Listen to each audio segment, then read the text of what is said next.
Testing 1, 2. Hello. All right, I'd like to start the press conference and welcome the Texas defense. It's my pleasure to introduce Texas interim defensive coordinator Craig Niver. Coach, I'd like you to introduce your players, and if you could open with a statement about how the bowl preparations are going. Outstanding. Down the end, from this end coming down, there's Caden Stearns, Malcolm Roach, Joseph Asai, Brandon Jones, and Keandre Coburn. Just had practice this morning, a really good round of work.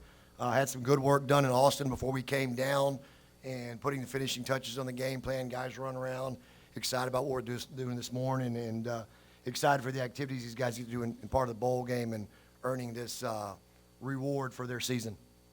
Thank you, Coach. We'll open up for questions. We have two mic holders. Please raise your question, name and affiliation, and the direction of what player or coach you want to ask. Front right. Dennis Delapena from Fox 7 in Austin. Coach, how invigorating, how different, how seamless has it all been for you to take over the interim D coordinator spot this month? Todd did such a great job of setting up our system and what we do and how we go about doing things. So it's just following up with the things he's laid before us. These guys have done a tremendous job of responding to that situation. It's not an easy one, not a fun one.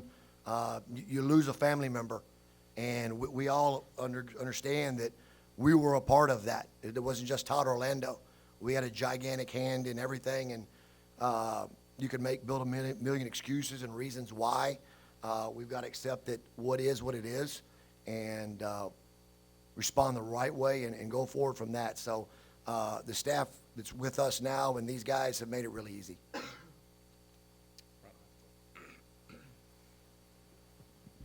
Taylor Estes, Horns 24/7. Coach Niver, what has been your message to the defense in light of the coaching changes and possibly future changes, and how has that impacted your bowl preparations? Good question, Taylor.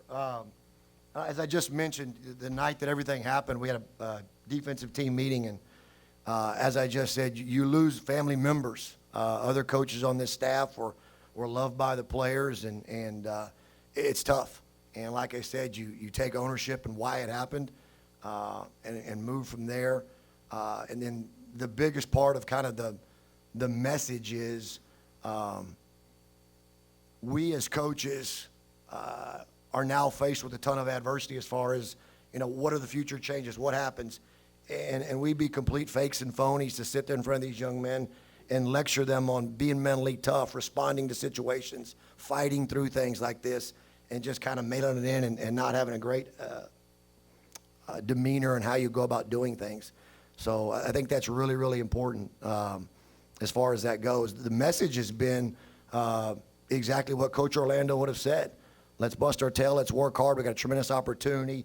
You got a chance to send some seniors out with a bowl win, with 3 straight wins in bowl games, and I think that's important. And the other thing that I shared with the group that sometimes they fail to realize is, yes, we did meet expectations. Yes, we had problems. We weren't as good as we wanted to be, and we didn't hold the standard we needed to. But in the last 4 ball games, I believe the number is we held opponents' scoring offenses to an average of 11 points under their scoring average. 3 of those 4 teams are bowl teams, and that has a pretty good offense. So once Coach Orlando was able to get some pieces back, although not completely healthy, but some pieces back, we were making strides, and we've got to continue to do that. The young guys, the guys that gained experience this year, need to continue to build and work on it in these bowl practices and attack it the right way. And like I said, at the end of the day, we as leaders, we as people that sat in these young men's living rooms or know their families very well would be a disservice and be phonies to not bust our tail and do everything we can to send these guys out the right way, regardless of our situation. That doesn't matter. Winning a football game on New Year's Eve is what matters. For Keandre and for Joseph, a lot of these bowl games come down to who really wants to be here and is motivated to play. Why is Texas motivated to play? Why is this important? It's just another opportunity to play football. Playing in December is very huge for players in college, period, and even high school. So just to have opportunity to play again is really huge for us. We're always motivated to play any chance to go out there and showcase your skills and have fun with the people you work so hard with is a blessing, I think. And there are a lot of other teams out there that their season ended early. So very appreciative to be here, and we're ready to get to work. Thank you, Keandre, and then Brandon on those quotes. We have up front, Brian. Yeah, Brian Davis, the Austin American Statesman. Craig, you know, you got a couple guys up here that are definitely coming back next year. What would you tell, you know, Keandre or Caden or Joe or anybody that came to you? Because in some cases, this is their first reality of how this is a business. Mm-hmm. What do you tell them going forward? Well, I think it's accountability and ownership. We as coaches have the biggest brunt of that accountability and ownership of what happened.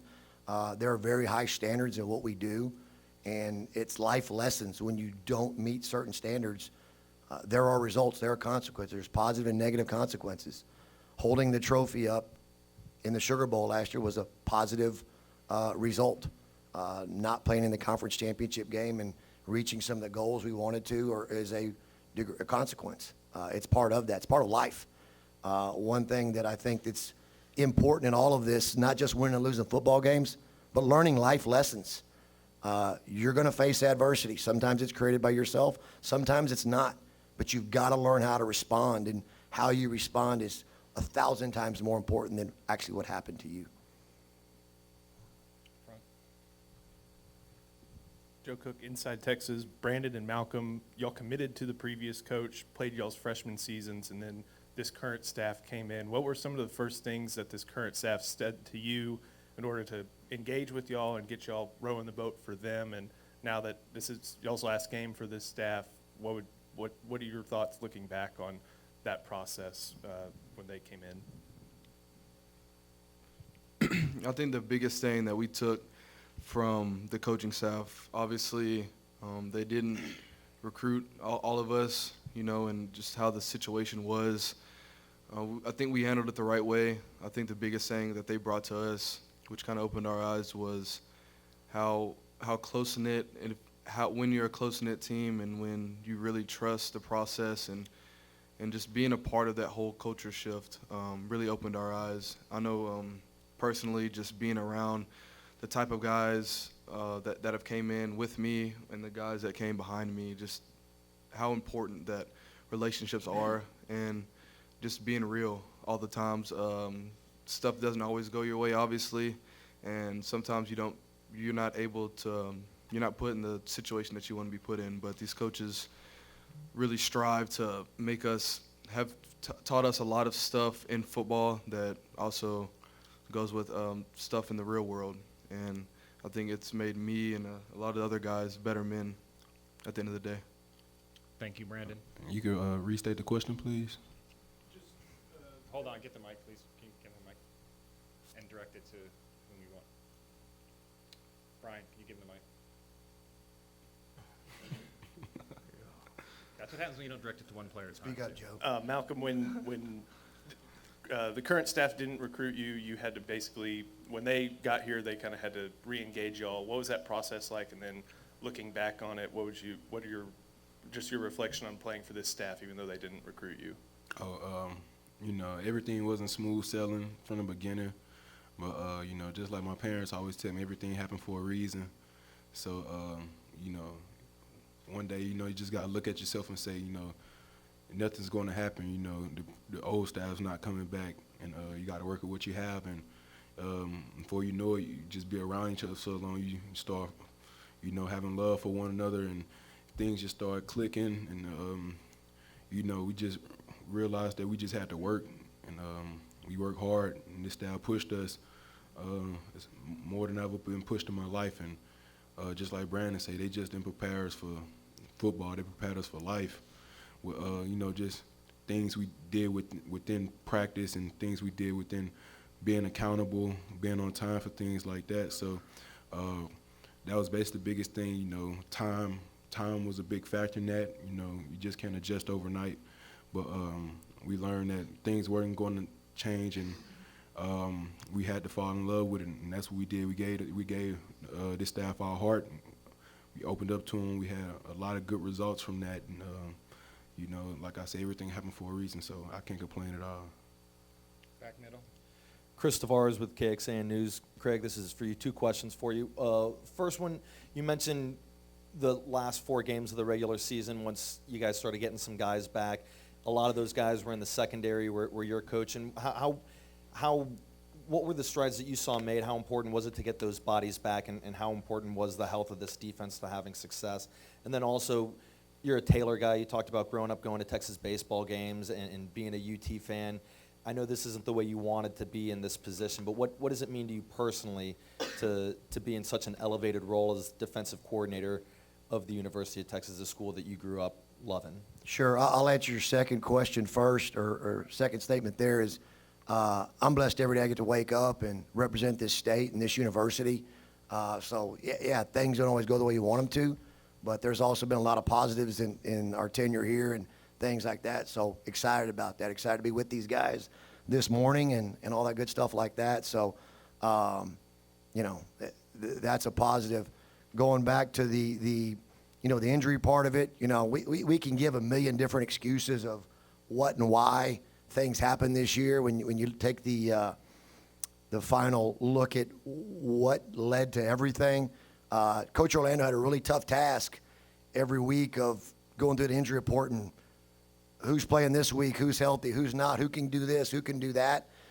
So the inconsistencies were, you know, one guy's not playing maybe a specific position continuously, so you can build upon prior game plans and do those things, and it creates a challenge. But it's something we respond to and do the best we can with that. But it's been fun to get those guys back, guys that are leaders back there, guys can get guys lined up, and allowed Coach Orlando and ourselves to do more things versus sometimes with a little bit less experience, try not to ask too much of a guy that was not yet ready to do that. That's through experience, that's through confidence, that's through from getting on the field and playing, and that's the only other way you're going to gain experience is doing that. Question from? Nick Moyle, San Antonio Express News. Brandon, just kind of curious what you were thinking during that initial team meeting when you guys learned that Coach Orlando had been let go. You know, what were your thoughts and feelings, and did that make it sort of initially difficult for you to really focus in on this game with kind of everything that was spinning around the program? It was definitely tough. I know some of the older guys, I think, knew how to handle it a lot better just because we've been in that situation before, obviously. But we have total faith in Coach Niver, and we knew that if anything, with Coach Orlando not being here, he would want us to finish the way he knew how he wanted us to finish. And I think we handled it a lot better than I initially thought, and we really just came together as a defense. And like I said, we have full faith in Coach Niver that he's going to be able to get us in the right place at the right time, execute it at 100%, and do whatever we can to win. But, you know, at the end of the day, I think with Coach Orlando getting fired, it just kind of gives us some fuel and motivation and have a bigger reason to why this game is so important to us. Kirk, front row. Yeah, Kirk Bowles from the Austin American. Malcolm, a lot was made of Georgia not wanting to be there last year in the Sugar Bowl when y'all handled them so well. Utah's in a very familiar situation. They were left out of the playoff when they lost their last game. What do you think their motivation will be, and do you think you guys will be more motivated than them? I can't answer that on what their motivation will be. I'm not in that locker room, so you have to ask those guys. But I know we're going to be motivated. We always are. Like Keandre and Joe said, it's another opportunity to play. You know, it's me and Brandon last opportunity to play with these guys. You know, we work our tails off together, so we're going to have the same motivation we always have, playing for each other, and that's the biggest thing that's going to drive us. Did you ever consider not playing? Nah. Tom Richardson from Orange Buds. Coach, my question for you is when Coach Herman told you about the changes that were going to happen and he told you he was going to be the interim, what was that? What can you say about what that conversation was like? And the second question is, are you trying to carry on Todd Orlando's defense, or are you trying to do different things and add maybe a little bit of your own spin to it?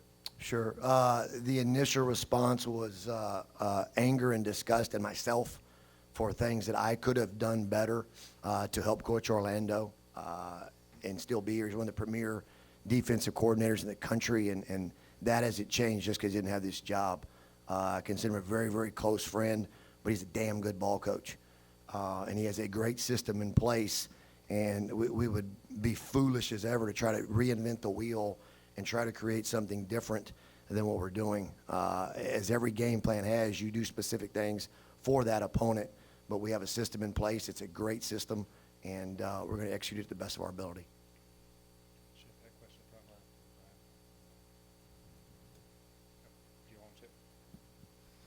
For Coach Niver, what stands out about Utah? What, offensively, what, their biggest strengths?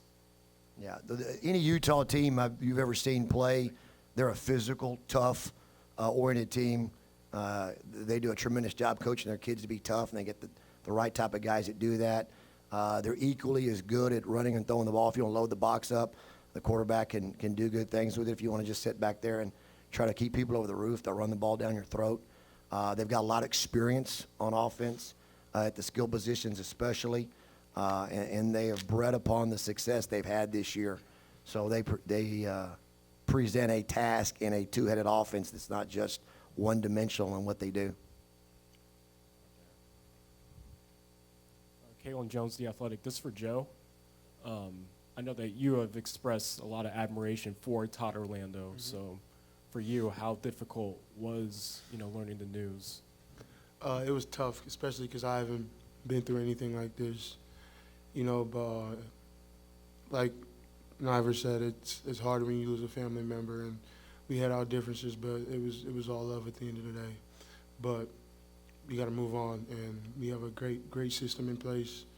And Coach Niver, we trust him, and he's family too. So we gotta do what we can to win this game. Jeff Howe, Horns 24/7 for Caden and for Craig. Caden, I know you talked throughout the offseason about the frustration of dealing with the ankle injury and the surgery and then coming back from that. What was it like dealing with the knee injury? How much are you looking forward to getting on the field for this game and putting some good tape out there? And then Craig, whenever he's finished, just when Caden's healthy and right, what does that do for this defense? So yeah, obviously dealing with all these things was really draining mentally and physically.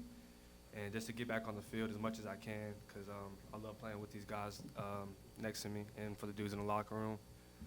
But again, just to also be in this game, to come back home and get back to my roots and play in a place I'm familiar with means a lot to me as well. So, yeah. Obviously, he's pretty damn good when he's beat up. He's really good when he's not. I think what's really things that will never be said or known, which I have the utmost admiration and love for these guys like they are my own sons, is what they have gone through physically and what some of these guys have fought through from early in the season, not just mid-season, not just late. You guys will never know some of those things, but it's pretty damn amazing what some of these kids have done. And I say kids, young men have done. And again, I get up every morning fired up that I get to be around these guys, knowing what they're about, knowing what they fight through, knowing what they've gone through. It motivates the heck out of me to be my very best for these guys. Thank you, Kane. Thank you, Coach. Let's go. Ryan. Yeah, both from Malcolm and Brandon, we've talked a lot about how you guys were here when Texas didn't go to bowl games, right? And I want to ask you both, what is it like to maybe finish with a 3-game bowl winning streak? And just where do both of you think this program is headed into the future with all these coaching changes that are coming? To be able to go out my freshman year, not make a bowl game, it was disappointing. But, you learn from it, and you just try not to let that happen again, and we didn't let that happen again. So to go out and win 2 straight on the verge of, trying to win 3 straight, it's exciting. That's something that we want to get done. I don't think it's been done here in a long time, I think. But, just trying to go out there and win another game, that's what it really comes down to. Just trying to go out on a high note, with our careers and trying to send these young guys out a lot of positivity going into the off season because it's always big, you know, coming off a win at the end of the season. But I just see this program going up. You know, just had a nice recruiting class come in. You know, a lot of guys who wasn't supposed to play this year got a lot of playing time, especially in the secondary. And you know, losing a guy like Brandon back there, you know, it's a lot of guys that played a lot of downs this year, and I feel like they're going to have a lot of experience going into the next year, even being sophomores and some juniors coming up. So I just see this program going up even more. Thank you, Malcolm. Yeah, I would say just not being bowl eligible our freshman year to making a bowl the next 3 years, the biggest importance that comes with playing in a bowl is the extra practices and how important those are, and getting that chance. I know me and Malcolm spent like a month at home just watching the games and stuff, and having those extra practice really develops, and it kind of builds that overall experience, and getting those extra days of practice. I definitely see Texas. Obviously, we've made a bowl the last 3 years, and it's always, I think, since this coaching staff has been here, it's been going in the right direction, obviously. And like Malcolm said, it's just exciting just to be able to play another game with these guys. You know, I love them like they're my real brothers, and we're just gonna do what we can do. Thank you. Coach, we're gonna break out and do some, if we keep you up front and Caden you up front, and then the other players come down, and we'll kind of move you around the room. We have about 15 minutes if you have individual questions for any of the players from Coach. Thank you.